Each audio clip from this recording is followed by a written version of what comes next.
Teman-teman semua, perkenalkan di sini saya Gibran Muhammad Jafar dari kelas 12 besar absen 11. Nah, di sini saya akan membuat sebuah esai kritik karya sastra novel Pangeran Kecil karya Antoine Saint-Exupéry yang berjudul yang sudah disebutkan ya, Pangeran Kecil. Nah, pada novel ini tuh berkisah tentang pangeran kecil dan dari planetnya. Planetnya juga kecil, teman-teman. Jadi segala sesuatu di planetnya itu kecil.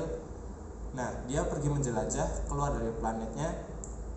Ada masalah pertama yang dia harus hadapi, yaitu mawarnya sendiri. Itu merupakan mawar yang sangat ia cintai, namun memiliki sifat yang cukup angkuh. Nah, setelah bepergian, kemudian ia akan berkunjung ke planet-planet orang dewasa yang di sini akan merepresentasikan sifat-sifat buruk mereka, seperti ada orang yang angkuh yang haus pujian, kemudian ada raja yang haus akan kekuasaan, ada juga pengusaha yang haus akan harta benda. Nah, itu semua akan merepresentasikan bagaimana orang-orang dewasa lupa akan makna sebenarnya tentang hidup dan menjadi serakah.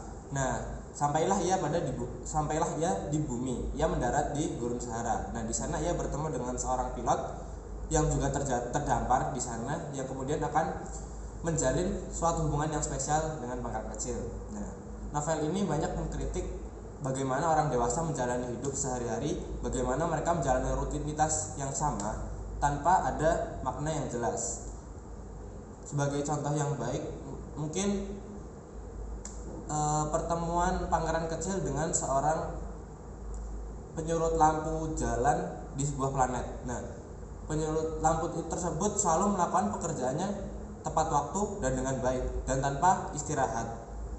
Saat ia ditanya kenapa ia melakukan itu, ya ia menjawab karena itu rutinitasnya. Nah, ini kan menjadi sebuah kritik bahwa orang dewasa menjalani hidup tanpa makna yang jelas dan terarah.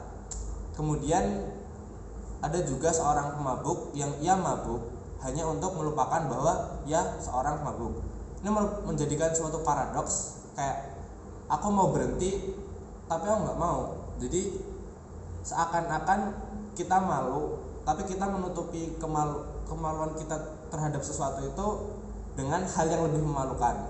Nah, kemudian mungkin tidak hanya kritik, tapi juga ada pesan yang ingin Antoine Saint-Exupéry sampaikan tentang, mungkin ada kisah pangeran kecil dan sang rubah, di mana ini menjelaskan tentang persahabatan, kepercayaan. Ada mungkin sang pangeran kecil dan mawarnya yang menjelaskan bagaimana cinta dan tanggung jawab, dan berbagai macam pesan-pesan yang lain.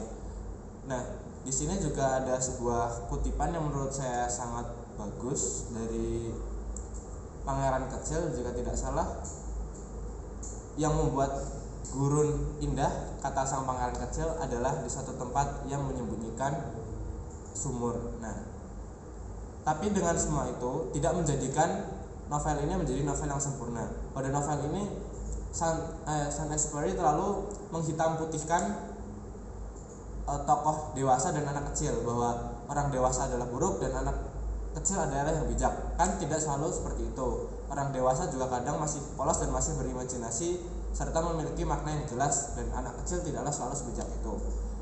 Terlepas dari hal tersebut, novel ini merupakan novel yang sangat bagus, yang mungkin sebenarnya ceritanya anak-anak, tapi jika lebih didalami lagi, lebih cocok dipersembahkan untuk orang-orang dewasa. Nah, mungkin cukup sekian dari saya, kurang lebihnya mohon maaf. Sekian, terima kasih. Berapa itu?